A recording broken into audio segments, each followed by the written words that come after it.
Shalom, selamat pagi Bapak Ibu Saudara yang dikasihi Tuhan Yesus Kristus. Sebelum kita mendengarkan kebenaran firman Tuhan, mari kita berdoa. Bapa kami yang di sorga, Bapa dalam nama Tuhan Yesus Kristus, kami bersyukur untuk pagi hari ini. Kalau kembali kami ada, itu semua adalah anugerah-Mu. Dan kami bersyukur atas kemurahan-Mu bagi kami. Kami percaya Tuhan sediakan perkara-perkara baik bagi kami, karena rencana-Mu baik. Saat ini kami mau mendengar sabda firman-Mu. Urapi kami supaya kami mengerti dan mentaati akan setiap kehendak-Mu. Dalam nama Tuhan Yesus kami berdoa. Haleluya. Amin. Saudara yang dikasihi Tuhan, ayat firman Tuhan saat ini terdapat dalam kitab Pengkhotbah pasal yang ke-7 ayat yang pertama. Tertulis demikian.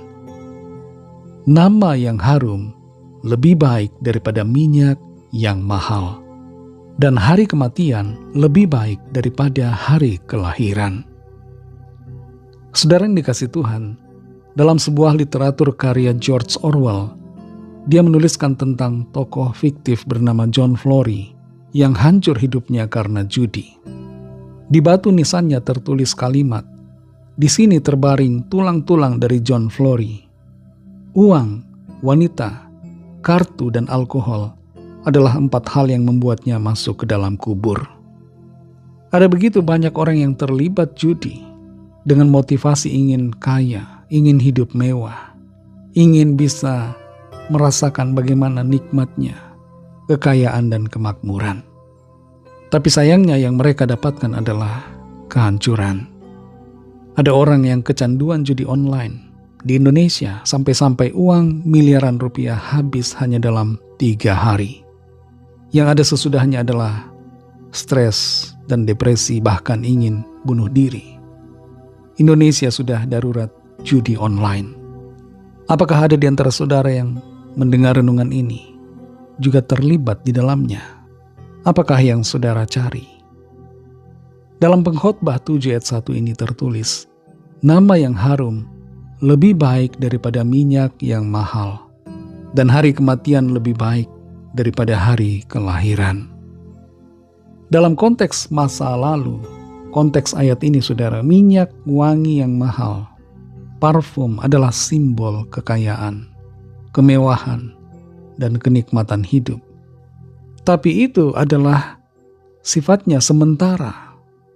Sebaliknya saudara, nama yang harum, nama baik, reputasi yang baik adalah nilai yang bertahan lama dalam jangka panjang. Memiliki karakter yang baik, nama baik, reputasi baik lebih berharga daripada memiliki kekayaan tapi tidak punya karakter yang baik. Memiliki semua tapi tidak punya integritas.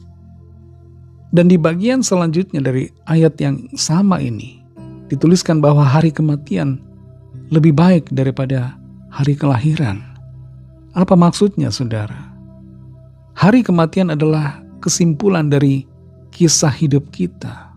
Selama kita menjalani hidup di dunia ini, kesimpulannya ada di akhir, yaitu di dalam kematian kita. Apakah ketika kita mencapai titik akhir hidup kita, nama kita adalah nama yang harum, reputasi kita dikenal baik, ataukah kita dikenal sebagai orang yang tidak punya kualitas secara moral, tidak baik secara etika, dan tidak hidup dalam kebenaran? Seringkali kematian dipandang sebagai hal yang menakutkan, tapi kematian adalah dinyatakan di sini lebih baik daripada hari kelahiran. Berkaitan dengan ini saudara, dalam Filipi 1 ayat 21 tertulis, "Karena bagiku hidup adalah Kristus, dan mati adalah keuntungan." Apa yang tertulis dalam Filipi 1 ayat 21 ini saudara, menjelaskan dengan begitu lebih detail apa yang dituliskan dalam Pengkhotbah 7 ayat 1. Nama baik, nama yang berharga, nama yang harum, berkaitan dengan kehidupan kita yang senantiasa memuliakan Kristus Tuhan kita. Selama kita hidup, selama kita bernafas, hiduplah untuk Tuhan Yesus Kristus. Dan ketika kita mati, Ketika kita sampai pada titik akhir hidup kita di bumi ini, kematian itu tidak lagi menakutkan, tapi kematian adalah sebuah keuntungan karena kita masuk dalam kekekalan bersama dengan Tuhan dalam kemuliaan. Mari saudara yang dikasihi Tuhan, jangan pilih kesenangan sesaat, jangan fokus kepada kekayaan dan materi yang sementara.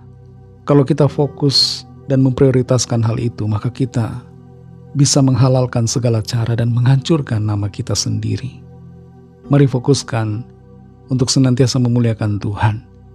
Tuhan sanggup memberkati, Tuhan sanggup memenuhi segala keperluan kita. Biarlah kita selalu memuliakan Tuhan, hidup dalam kebenarannya, dan pastinya selalu akan ada berkat pemeliharaan yang Tuhan sediakan. Baik di bumi ini maupun dalam kekekalan nanti, kita akan masuk dalam kemuliaannya. Mari kita berdoa. Terima kasih Tuhan Yesus, kami bersyukur untuk firman-Mu yang sudah kami dengar. Mengajar kami untuk kami hidup dalam integritas, hidup dalam kebenaran, hidup melayani Tuhan, mengasihi Engkau Tuhan Yesus. Karena hal itu adalah yang paling berharga. Dan kami sungguh bersyukur karena ada satu janji yang pasti, bahwa kematian kami adalah sebuah keuntungan, karena kami masuk dalam kemuliaan yang kekal. Terima kasih untuk firman-Mu. Berkati kami Tuhan di sepanjang hari ini, dalam segala tugas aktivitas kami. Pimpin dan sertai kami ya Bapa, agar kami berhasil dan berkemenangan, serta hidup kami mempermuliakan nama Tuhan. Kami berdoa bagi yang sakit dan yang sedang dalam pergumulan, persoalan. Lawatlah ya Tuhan, nyatakanlah kuasa kesembuhan, mujizat-Mu bagi setiap kami. Ada kesembuhan terjadi, ada pemulihan, ada kelepasan di dalam nama Tuhan Yesus. Ada pertolongan ajaib yang Tuhan nyatakan bagi setiap kami. Kami serahkan semuanya ke dalam tangan kasih-Mu. Dalam nama-Mu yang kudus, nama Tuhan Yesus Kristus, kami sudah berdoa. Haleluya. Amin.